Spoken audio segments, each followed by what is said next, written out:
Everyone, and welcome to Tap Into Your Creativity. Today, Wednesday, we have such a special guest, Nicholas Wilton, and I'm just going to wait for a second for everyone to join me today. I'm so excited for Nicholas to be joining us today. He's going to join us from his studio. He's in Northern California, and he's not only a teacher, a coach, an incredible artist himself, and full of knowledge. And can't wait for him to join us today. And he is here, and I'm going to just bring him in. And we're just waiting for Nick to accept here, and he's joining me any minute. There he is. Hey, I Hey! made it. You did it. I'm so proud of you. Now you know everything. Now you know Facebook, YouTube, and now Instagram. No, it's great. It's great to be here.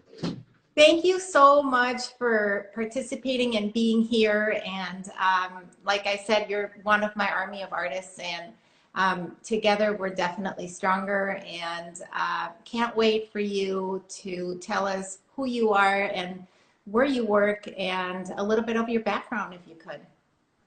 Yeah. Hey, Brenda.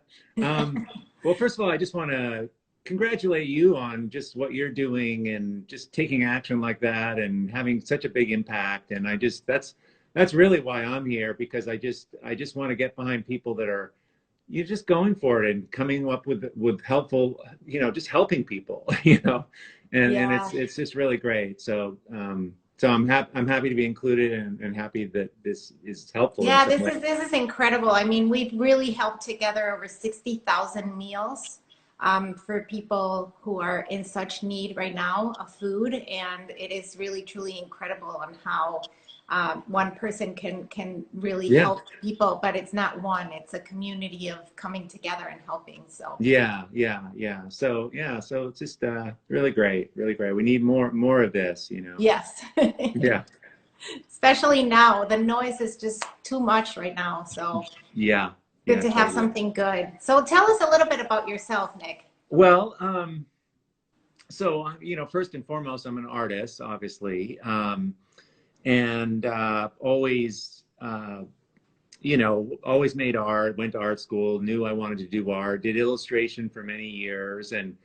But sort of the big thing that happened to me was in trying to figure out my own artwork, I just took a lot of notes. I struggled really a lot early on, and wasn't that happy with what I was making. And sometimes I would make things that I really liked, and other times I wouldn't. And it was really, and I know I'm speaking to the converted here, or people who understand that, when we make our art, when it's going great, your life's great. But if you're an artist, when it's not going great, your life it's hard.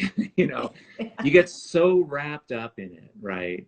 Yeah. But And you're anyway, so hard on yourself. yeah. And so it was like a roller coaster for me. And anyway, but I just started to try to, like, I was like, I'm gonna quit this because it's unhealthy, or I'm gonna figure out a way to make art that is more sort of just more peaceful and joyful. And I don't know, like, there's got to be a way to do this that's better.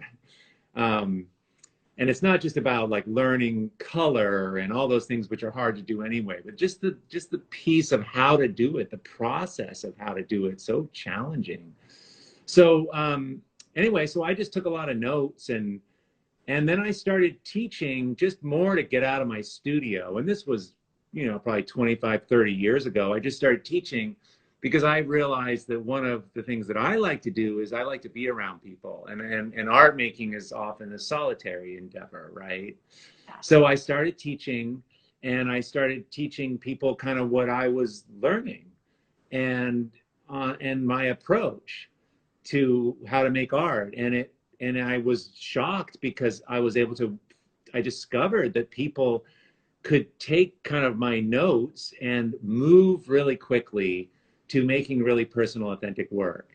And that was just so cool to I mean, I was as interested in that process as I was my own art, and it's never left me. And it's the perfect thing to do, I think. You know, my teaching and my community, all of that is the perfect complement for me in making my own art. So I've always done those two things together. So I'm really into helping artists, and I'm really into learning and sharing what I'm learning and learning from other people. So as I'm progressing, I'm just sharing my journey and seeing what everyone else is doing at the same time. Yeah, I think that, what you just said is so important because you are also learning. You Totally. haven't stopped. The minute that you Yeah. stop, then you become mediocre, I think. So the fact that, you are always learning from your students, from yourself, from constant, showing up every day and doing what you need to be doing every single day, it brings you to a whole different level. And if we could, can we go back more into your childhood and tell me, were you always involved in visual arts, or were you always like interested in painting and drawing? How was that for you?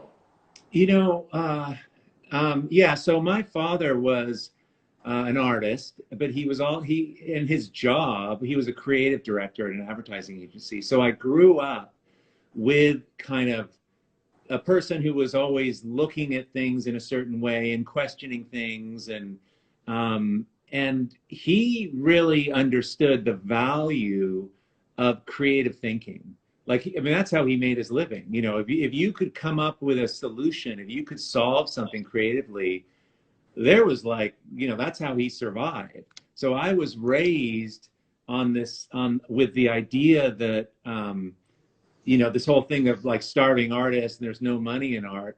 To him, there was nothing but money in art. And this is what I grew up with, that if you had an idea, if you could creatively solve something, if you could double down on your individuality, your life was set.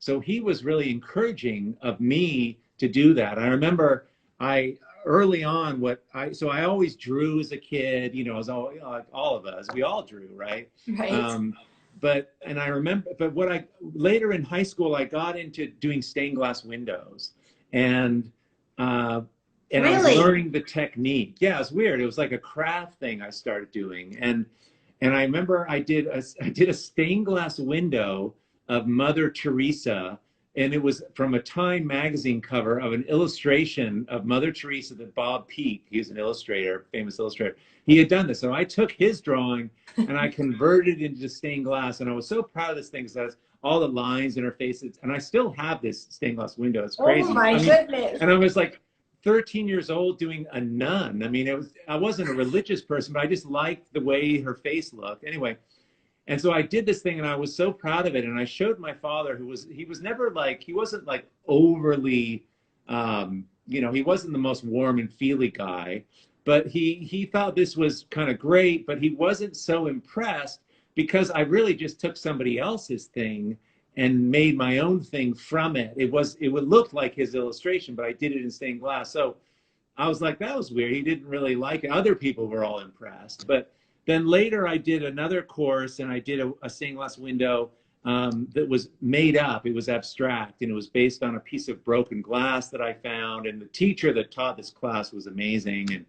But I showed this to him and he was over the moon because he said, this is the first thing you've ever done that's yours, right? Like, and he just couldn't get over it. He's like, this is amazing. Like, this is the best thing you ever made because nobody else could make this. And I mean, I hate to say it, but we're really influenced by these parents, and for me, getting that kind of admiration at that early age really set me on a course to make it personal, and that's never left me. And it was his charter, his pressure that he put on me, which was no pressure really. It was so cool. He said to me, I don't care, he goes, what I will be disappointed with you if you don't figure out in your life what you love to do, which is such a great thing to say to a young person because that means, therefore, that you get to try a lot of things. You're just figuring it out. Love what But you do and do what you love. yeah, like you got to do that. If you don't figure that out, if you Mm-hmm. settle, I will be totally disappointed in with you. And it's Gosh. like, and that's become my life's work. Like I help creatives figure out their purpose, figure out how to make their work amazing. It connects back to what lights them up. I'm still involved in that, and I got good at it as a little kid because that was the ecosystem that I grew up in. So at what point, you probably, after you went to college and you said you were maybe 25, you decided, okay, I want to teach because I want to be a part of a community. I don't like being alone. I like being a part of a community. I think I have enough that I could influence people. Um, you then transformed your career into not only being an incredible artist, successful artist yourself, but a business savvy, uh, artist. And not a lot of people can say that they have both at the same time. And you have been able to balance both things. So how was that jump from, now you're 25, right? You have a college degree and you're really starting and you're throwing yourself out there kind of to teach, but having obviously a lot of confidence in yourself. Well, the confidence grew because I saw I had 5 or 6 people in my first workshop, and I just saw the results that were, it was pretty cool. Like people came to a workshop that had never done art before, and they left feeling really fired up. And the things they made, I knew were pretty darn good for someone who had never done art before. Like they grew at a rate that was way faster than I did. So that's what, and then that's what builds the confidence. Seeing that, seeing those results. So I kind of grew that. I didn't, and as far as business and business savvy and everything, I think business is really just relationships. People are really interested and will show up with people who, like, when you're speaking authentically and you're being real and you're being helpful, that's just a hell of a business model. Yeah. It's really pretty simple. Yes. But I understand. I mean, art making is so difficult. I get why people would. That's just a lot on your plate, just that alone. But I think the process of how I make art and the way I incorporate sort of discovery, it very applies really beautifully into business, into building things, into making things. I really merge personal with business, with life, with art. It's all in one thing. My whole approach it's pretty different than how a lot of people teach art. Yeah, I think it is. Yeah. Can you share with us a little bit on how what is your approach? Yeah. Yeah, I was thinking about that this morning. So here's what I think we do differently. Um, the we make art, right? And this is what I was doing. We make art, and then at the end of the day, we look at it, and if we like it, it's a good day, and if we don't, it's depressing. If other people like it and we don't, that's challenging, but we're really happy because if this thing's not filling us, we really appreciate all these other people liking it. Like I might hate my work, but if Oprah Winfrey likes it, I'm over the moon, right? This is the sort of imbalance that we have as artists. I mean, this is not a healthy place to be in. No, it's not. It's horrible. Relying on externality. So there's a tendency, and again, this is just was my experience. This is what I did. I relied a tremendous amount on externalities to keep myself going. Did I sell it? Does it look like this person's work? Did I get a show? Did the gallery say it was good? Did my friends say this was good? Did I do it quick? Was it hard? All these things that affect how you feel about it, right? You know, like, and when we're relying on externalities for our own buoyancy, it's problematic because we cannot control those. You know, what happens, for example, if we get bored out of our minds, but the rest of the world still loves what we're doing? Well, that's often what happens. I work with a lot of artists like that. It's a recipe for disaster. I mean, we're stuck. We get stuck. Artists get stuck all the time in these little rabbit holes like that. So how I approach art making is getting clarity from the individual about their direction, about what it is they're after, what is the feeling they want to get, what is the goal, what is the congruency, what is their purpose, like connecting this to your life. You know, like, I know when we begin, we just want to make a pretty picture, but there's some things we make that have more potency than others. And if we're not paying attention, these things are just made and they're just part of 50 things we made last year. But if we can take the time to learn a little bit more about why certain things move ourselves, and understand this, understand the intuition, understand what in our soul we're doing, then our work starts taking on, it gets stronger, but we have more direction with it. And we evaluate it in a different way. So the artwork, in a sense, becomes more of an artifact to the bigger cause and becomes less important. The paintings that I am involved in, that I'm making, that are behind me, that probably will, you know, the finished things, they're cool or whatever, but they're just remnants of the bigger thing of that I'm chasing. It's the thing I'm chasing that is the important thing that can't be taken away. And yes, we have good work paintings and bad paintings, but when you evaluate them in terms of your criteria, is the work I'm making now more like me? What is that? How does that need to be?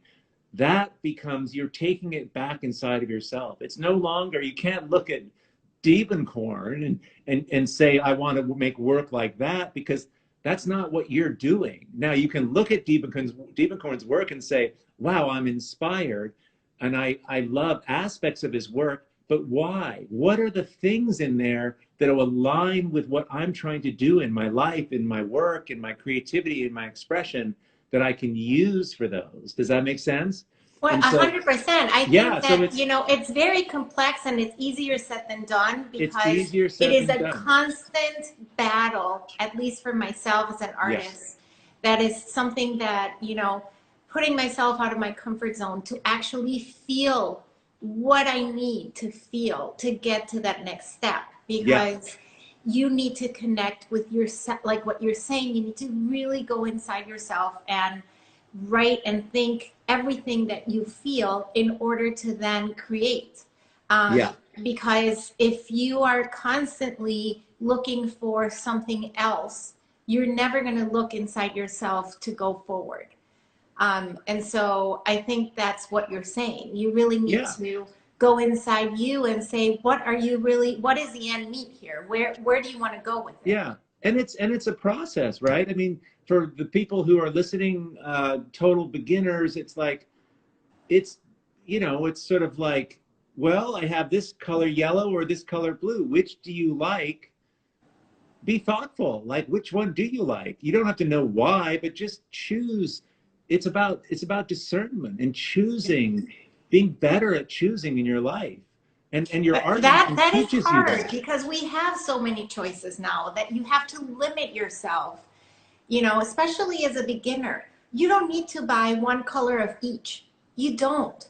Like, I feel like you, if you limit yourself a little bit, it's almost like you don't have so many choices that are given to you.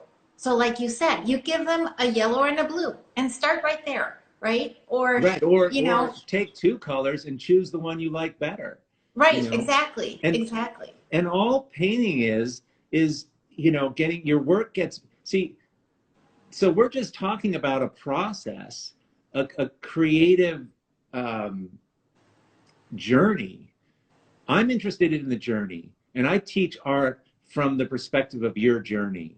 And it lowers the pressure, and it makes it so, because when there's low pressure, when you're playing in your art practice, that's when your intuition can come out more. That's when you can be more authentic, right? Like if you think about probably when you're most like yourself, it's with some really close friends. You're not standing on a stage trying to impress people. You just feel really good. When you think about those times when you really feel like yourself, that's how you want your art practice to feel. And this approach is the fastest way I know, and the most powerful way to be making unbelievably strong work. This is what does it. This is like the coaching that I give very, very evolved people in their art. Like this is high level coaching, but it also relates to beginning people. It's like, so I just sort of love that. But that is the approach. This is the approach that we use at Art to Life, and it's why we get the results we get. It's unbelievable when people are given the right information and they can just sort of stay in a groove a little bit.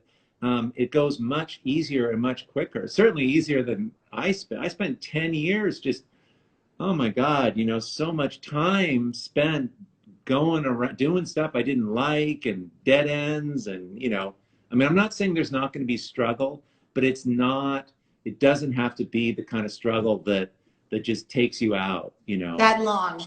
Yeah. Yeah, and be that hard. Yeah. I Because mean, we do have our days, right? And we yeah, have our sure. moments and our flows and acts that we just kind of just, as an artist, we just go through that. And sometimes, we are our biggest critics. We are so hard on ourselves Yeah. that sometimes it's okay to just have someone say, it's okay. We're human. We are able to just sit in that moment and think of it and just stay with it and move forward. Well, And and so, and also that, if you think about it, and I use metaphors a lot because it can explain it. So if you have a friend and you have a altercation, and someone has, maybe your friend has let you down, and they're a good friend, and so you take the time to say, listen, Eric, it felt crappy, like I made dinner for you, and you said you were coming, and the last minute you canceled, and it was just kind of a bummer. And it's like, we hate doing this, and then Eric's like, wow, shoot, I was so concerned, and I'm so sorry, and blah, blah, blah, blah. But that mistake, that altercation creates the intimacy, creates the connection, builds the relationship in a much better way. It's the breaking, it's the mistakes that build the practice. yes, Right? You yes, need the mistakes. 100%. You have to have the little like missteps in order to build an authentic art practice. So even the things when you're having a horrible day, it's sort of like, actually, this isn't a horrible day in the world of art making. This is what you do. I don't Exactly. even think about, if I'm not painting stuff and it's not turning out, it's just garden variety art making. Now, we're not fortified in our normal life to think of normal things like that, but it really relates to life. It's the falling down that creates the clarity to move forward. I mean, and that's what's so great about art making, that the painting is just the thing you get. It's like the little bonus, but it's Right. all this understanding about how to run your life and your practice. Your art practice is your practice. It's you. Art making is the practice of becoming yourself. Like, what a cool Oh, approach. I love that. Yeah. Say it again. I love Well, that. art making is the practice of becoming yourself. Yeah, I love that.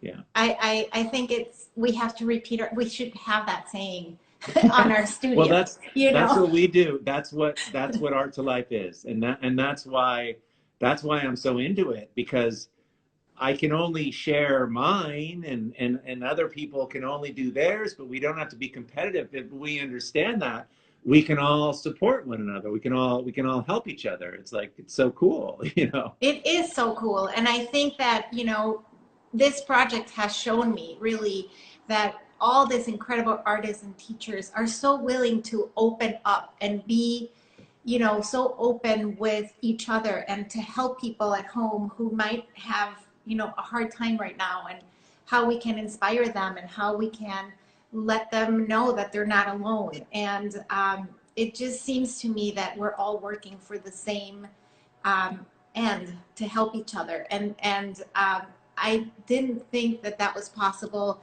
many years back, because people, and especially artists, would work inside their doors and wouldn't share necessarily their process.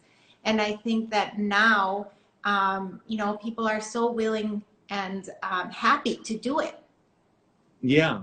Well, I think artists in general, because of the process we're involved in of making ugly things and good things, and you never really get.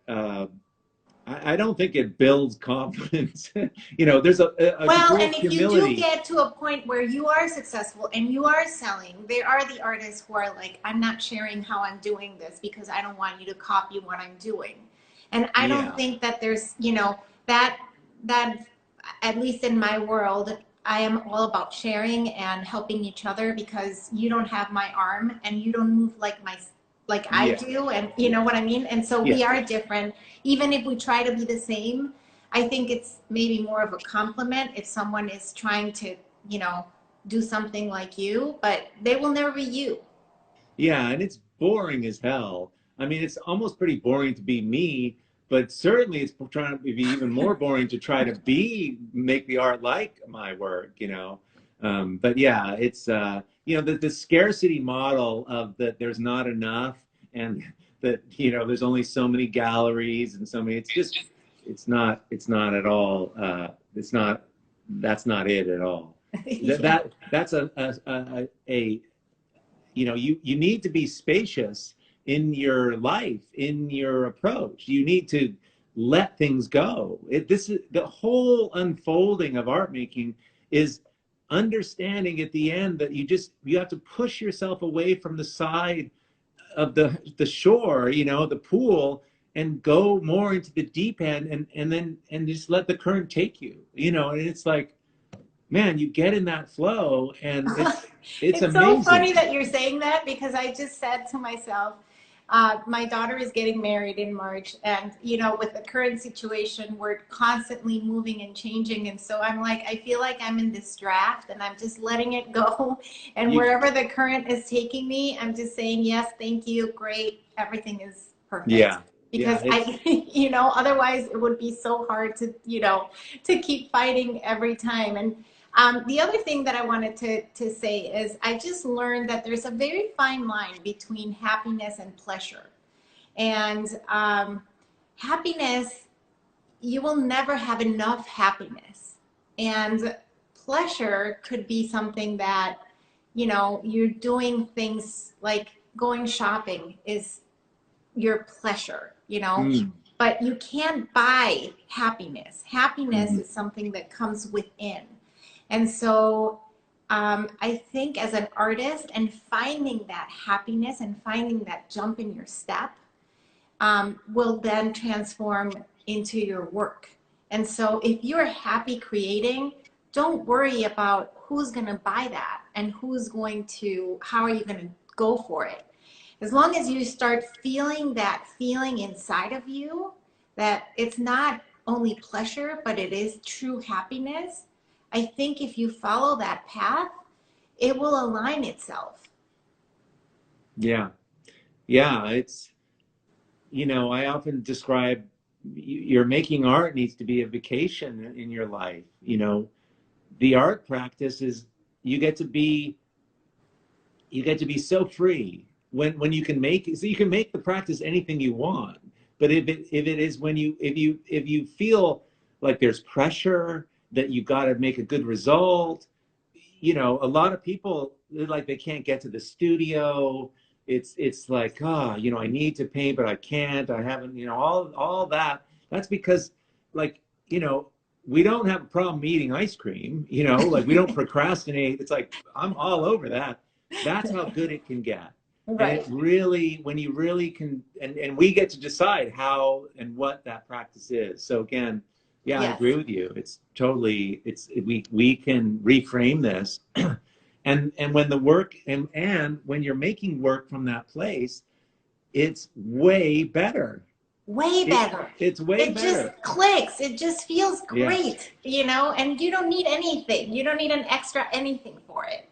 You know, you just know that you're doing something great. And to have that feeling, and it's almost like when you were a child, when you were always happy and, you know, and finding that space Yeah. inside right now, that authentic reaction Yeah. versus looking for it. It will Yeah. happen. It will happen naturally. Yeah. Yeah, exactly. And Yeah. so I think that your paintings, you will show us around. I don't know if you can see, Nick, in the bottom of your screen, there's like two arrows. So if you take your phone, so you can switch the camera around so you can show us some of your paintings that you have in your studio. Yeah. But you know, you are someone that I admire so much in the non-objective world because your paintings have all the elements of what, you know, non-objective art is, abstract work, which is repetition, geometrical forms, lines. You know, you have a language of communities popping up from here and there. Your eye kind of goes all around. So can you talk a little bit about how you start your paintings and what your composition, if you have an idea of a composition or if it just comes naturally as you're working? Yeah. So um I don't think of my work, I mean, I don't think of it as non-objective or abstract or realistic. Um, it's just what I'm interested in right now because some of the marks are and some of the shapes and things, they all have kind of a meaning to me. Not all of them, but most of them, you know, and colors have certain meanings based on all the thinking I've done around it. So it is like a language um, that I'm using. So, but I kind of a long time ago just kind of, I don't even think of it as an abstract or whatever. And I guess Oh, it's, interesting. yeah, isn't that it? Right. It's just like, you know, people come and they come and take a workshop because they're like, oh, I want to learn to abstract paint. And it's like, I mean, okay, but I'm not, you know, my approach is abstract. The thinking, all the thinking we've been talking about this is abstract, but so I just think that's an interesting point because a lot of people are like, should I be realistic or should I be not? Well, it depends on what you want to say and what interests you and what lights you up. And you know, I'm particularly interested in color and surfaces and the combination, the combining of things together, the alchemy of what I'm looking at, and the alchemy of what the outcome of the feeling is that I get when all these things come together. You know, it's sort of like that. Like your life is like a soup, and you put these things in, and it turns into this kind of a soup or not. And how do I improve this soup and all of that? So it's very, and I don't have a plan. I used to sort of try to figure it out ahead of time a little bit, but I have not a plan at all. I mean, I don't even think about it until I get my paint out and then I look up and then I start working because Hmm. I realized after many years that what I was thinking about when I was what I was worrying about, I should say, and trying to do with the painting, it was really just a big waste of time because I wasn't actually making the painting. When you're making the painting, and as soon as you have your paintbrush, or as soon as you're using color and you're doing stuff in front of yourself, then your brain kicks in and your emotions kick in, and you're in a call and response situation. But if you're just away in your bedroom worrying about how this thing's going to turn out and trying to figure out where it's going to go, I just never could figure that out. And it just seemed like I should just be reading a book because I'm certainly not art making. That isn't art making, just obsessing about it in other Yeah, places. You know what I I'm mean? guilty of that. I wake up in the middle of the night when I'm painting and I'm like, oh my God, this is not good. I got to go back to sleep because I won't resolve anything right now. You just don't, you know. So, but I mean, that's just for me. I'm not saying that's for everyone. I mean, I do get ahas when I'm looking at landscapes or I'm on a run and things pop in my mind. But generally, it's a find your way as you go kind of approach that I use, and I'm putting marks down, and definitely in the beginning playing more and just putting down what intuitively feels kind of juicy for me, and that seems to get me the best results. Certainly something that can keep me going. If I can please myself, if I can keep my Yeah, energy going yeah, and discover things, that makes the best kind of work for me, you know. yeah, And 1 hour can blow by and like feels like 10 minutes, you know. yeah, exactly. Yeah. Yeah, I totally get it. So let's flip the camera now and Okay. show us your paintings and All right, go I'll show and you. show us your studio, which I'm super excited. Yeah. Okay, so I'm in this little room here. Let me just turn this around. The studio's a big mess. I left it messy so I don't have to be impress you guys. Exactly. Yeah, exactly. So I'm in this little room. I'm in this little room here that's kind of soundproof, but I Oh, have one great. of the paintings on my wall that I'm working on here. So I tend to work on, this is one of the things I teach. So I teach a whole process and approach, and one of the things that I teach is working in a series. And so whether you're working on small things or working on large things, so what you see here is a body of work or a bunch of stuff being made, Wow. that is all happening together. And I'm learning literally on this painting here. This is a commission I'm working on, but I'm learning the things I'm learning here are then applied to this, which then are applied to that. And I can compare why this one right here is not maybe as exciting as this one. So I don't have a teacher, so I have to be the teacher for myself. And the way I do that and the way I encourage people is to have multiples of things going. Your brain can totally handle this, and So and you go loves it. from one to the next, or you work on one and then inform yourself, and then you go to the next one. What is the process Yeah, exactly? like so I'll go I'll work on one. So in the beginning these are kind of empty, and I will do a big change on a picture, and there's about a half an hour 45-minute kind of energetic time when you start something. And I think this is generally true, that when you begin you have a lot of objectivity, you're excited, you're stimulated because you're doing things and the picture's changing in front of you, which is exciting, like you're putting marks down. It's like we got this dark mark on this blue, like look how cool that looks, Right. that.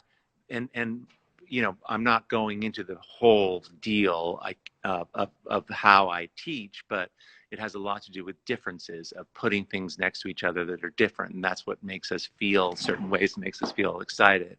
um, and so I will work on one and get it kind of going, and then as I lose kind of the momentum, I'll move to the next one. And I'm not saying I will go all on, like on today, like I'm probably not going to paint on all of these, but I'm definitely, whichever one in this series, and it's this one over here that I'm not really liking, this one's like lagging behind. It's like the child that's not given enough love.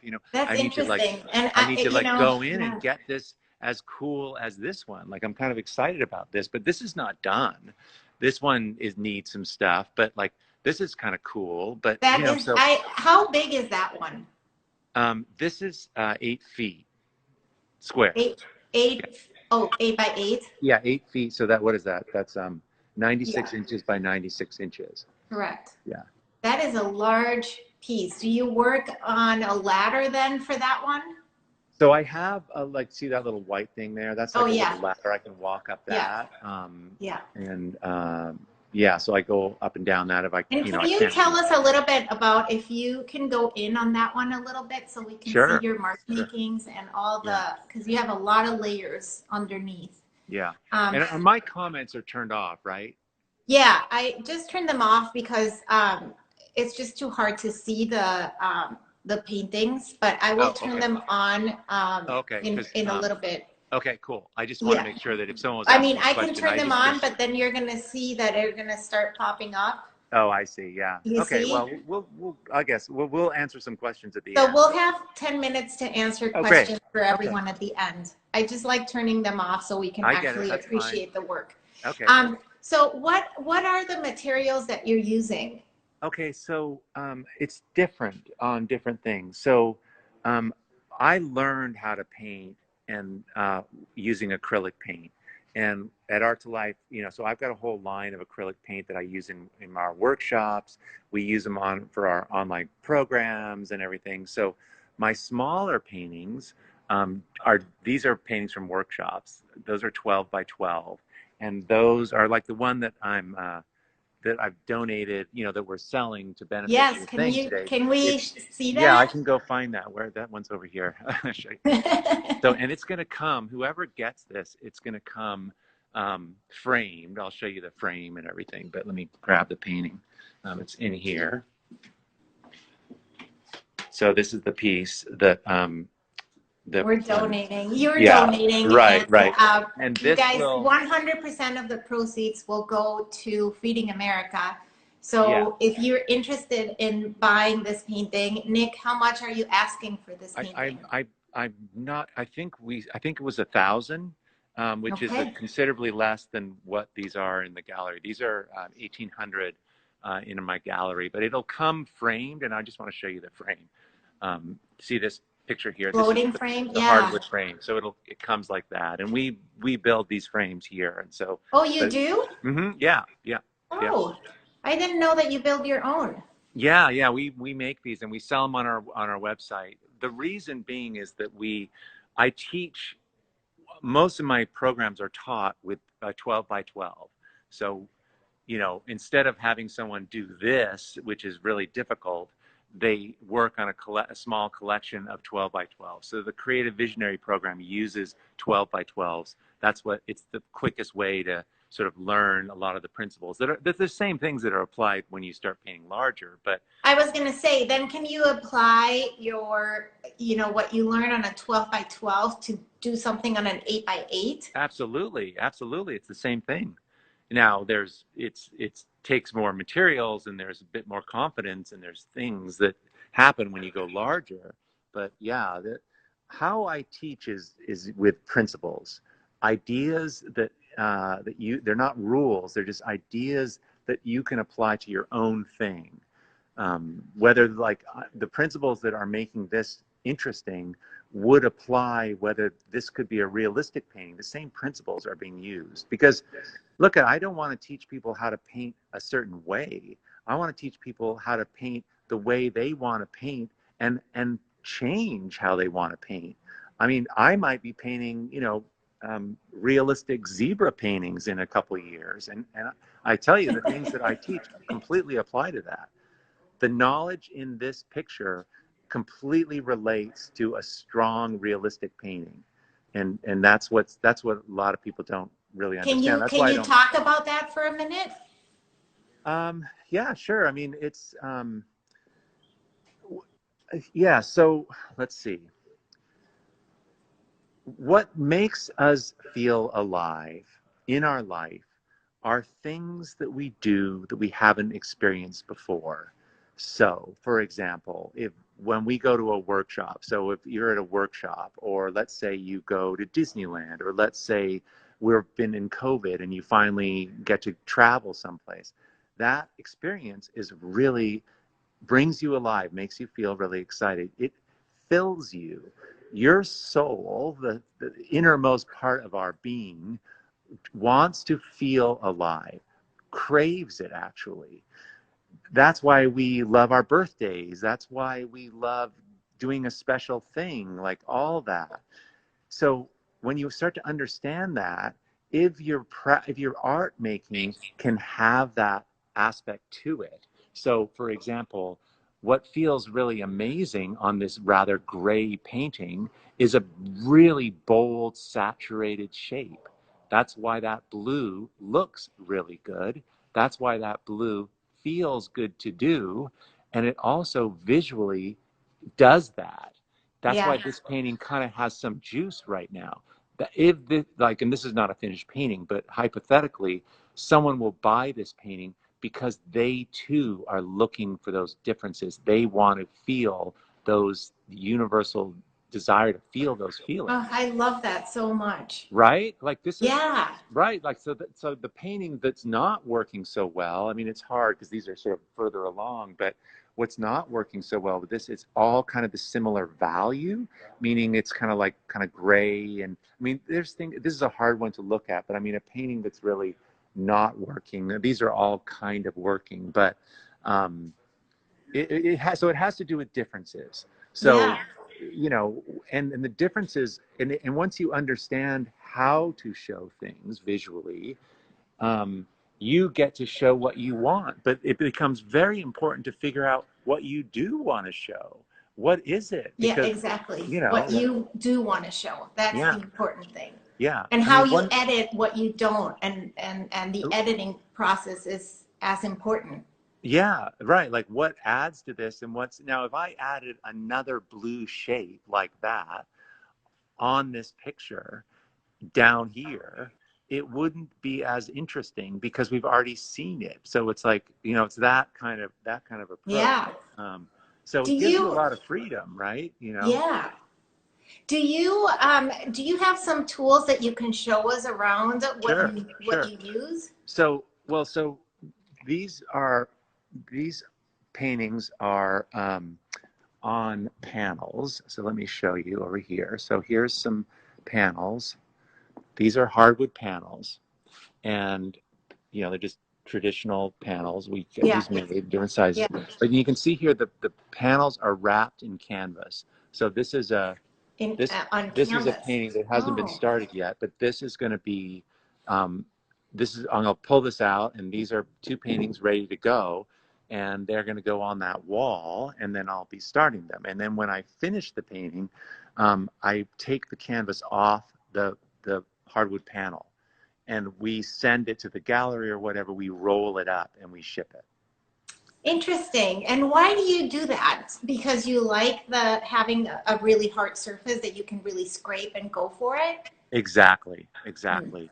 Because I made art for many years on actually on hardwood panels. In fact, this painting is not on canvas. This is just on wood.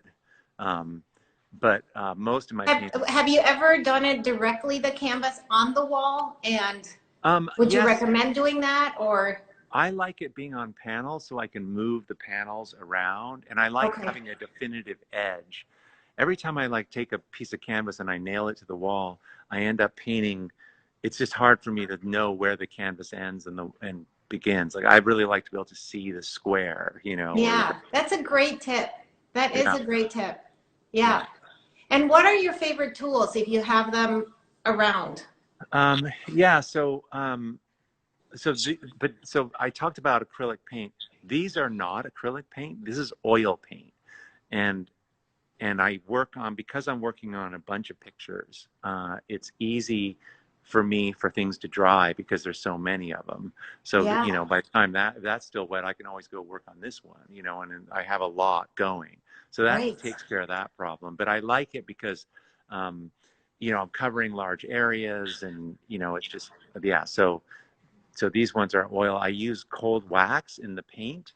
Um, you know, this is the wax I use. Dorlands, you know, this stuff.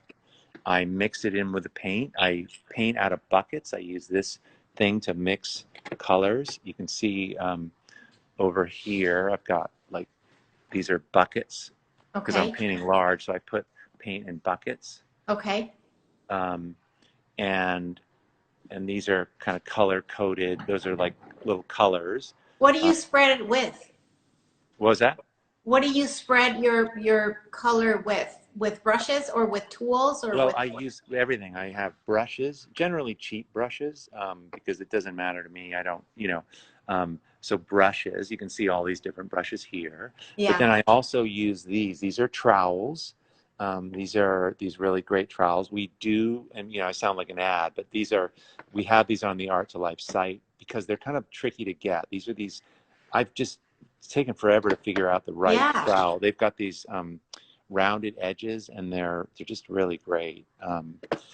So anyway, so there's two different sizes of them, but Yeah. this is Love what I that. use mostly. So, and then I have scrapers. This is a scraper, for scraping the paint, and Yep. sandpaper for sanding the paint.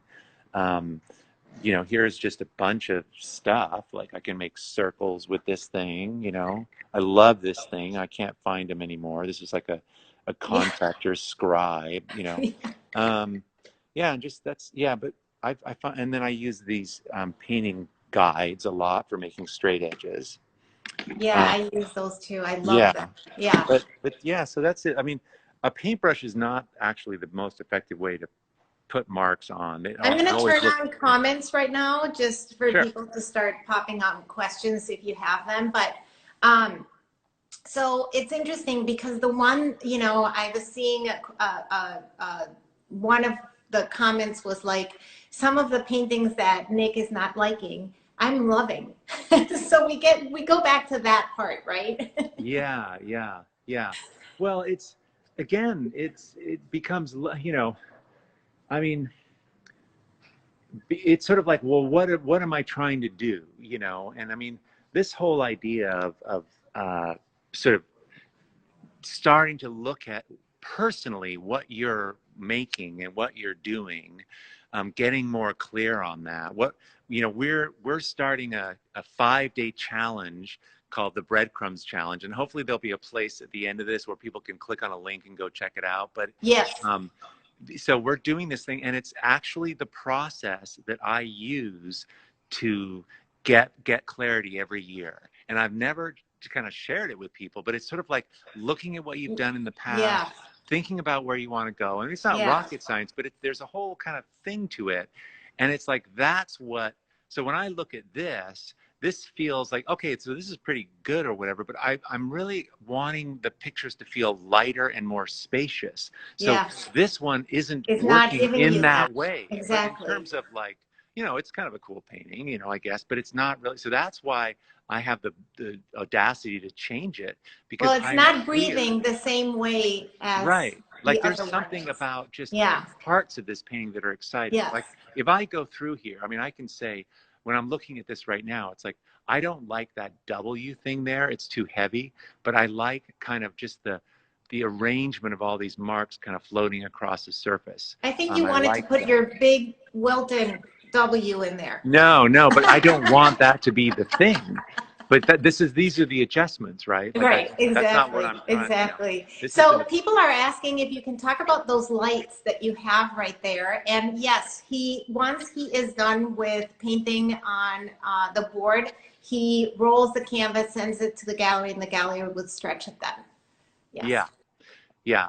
So all these lights around here. So I do a lot of videoing, Yeah. and uh, I stand for my Sunday vlog. I stand in front. I stand. This is where I stand, and we turn these lights on, so the lighting's good. This studio has this. It's a giant Oh, skylight, and I am wow. telling you guys, this is the Oh. coolest thing. That's what makes the lighting so good. Oh, I Yeah. love this comment. Your thought process for creating art is so inspiring. I'm not an artist, but it applies to any discipline. And it's so true. Yeah, that's so true, and that's why the whole thing's called Art to Life, because it's like, you know creativity expresses itself if you're cooking, if you're designing a garden, if you're creating a business, a Yes. relationship. All these Yes. things apply. Like this isn't we're not art making is figuring. It's just the artifact of what you're involved in. Yeah. So can you switch the camera around so we can Sure, see your face now? sure. And just we only have like 6 minutes left. So the lightings that you have there are just like you buy them on Amazon. Where is our like a particular like thing? Well, I like these ones because they're small. And again, these are for videoing, so they're not Okay. really big. This is the company, you know, I mean, it's newer. It's called, or new, yeah, Neewer. It's an Okay, so yeah, LED they video. are for videoing and that kind of thing. Yeah, Yeah. yeah, Yeah. yeah. Yeah. And then the question before was, have you ever had your paint crack before because you're rolling the painting? Do Yeah, I you? did. I have had that a little bit, and I'm working on that. One of the things that yeah, I've had that happen a little bit. Um, so you got to kind of figure that out. And one of the So things, what I have done in the past, which has really been a really good thing for me, is I roll it so the actual painting is on the outside. And yeah, when you roll definitely it, on the outside. right? Yeah, And so without having to deal with any, I mean, I put the varnish and everything, but as soon as you roll it the other way around, um, it shouldn't crack. So I'm wondering if it's the actual, uh, what do you use at the end that you said that you're using? well, yeah. So, you know, for me, there was some, it wasn't so much cracking, but there was some delamination between layers. And one thing I'm doing is it's just about making sure the paint adheres really well. And so I was priming the canvas so much that there was like not a good tooth for the paint to stick to it. So it's just making sure that it adheres really well. I mean, Yeah. it's not going to crack really if it's acrylic. And oil paint's a little trickier, but I do add cold wax and I roll it. It seems to be working pretty well, you know. Yeah. Um, Can we show the painting that is for sale today, which you oh, guys can yes. DM Let me Nick grab or that photo. myself? Yeah. Um, and I mean, he is being so generous on coming down on his price. Just imagine if you buy this today for $1,000, not today, you know, for the next, whenever it will be available, that it's the equivalent of more than 10,000 meals. So just think about that for a second on how many people you guys can be helping, and in turn you get an incredible, beautiful piece of artwork from Nicholas. So Yeah. if you are considering purchasing artwork and doing something good for the greater community, this would be your time to do it. So please help me and Nick and my army of artists to continue this incredible journey. And Nick, I know if you guys have any other questions, we have a couple minutes, but I just want to say I am so happy that we finally met and Yeah, totally. we finally connected and we got this interview on the road, because it is truly has been an honor beyond. And we just got a question. Was there a point in your path where you felt you reached a tipping point that allowed you to blossom in your ways unreached before? Yeah, yeah, absolutely. I had 2009, I lost everything. I lost all my savings, my marriage fell apart. I lost a business. Just absolute rock bottom. And that like that's what gave me the humility and the knowledge to help other people.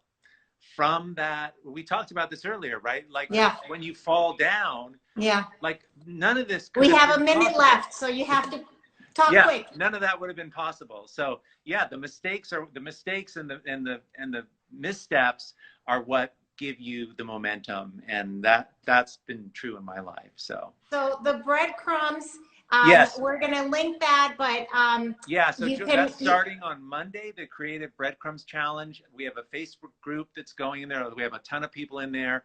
I would love to have you guys come in. It's all about what we've been talking about, figuring out about what you're doing, where you're going. I love this stuff. oh, I'm so excited. I can't wait. I'm going to join that.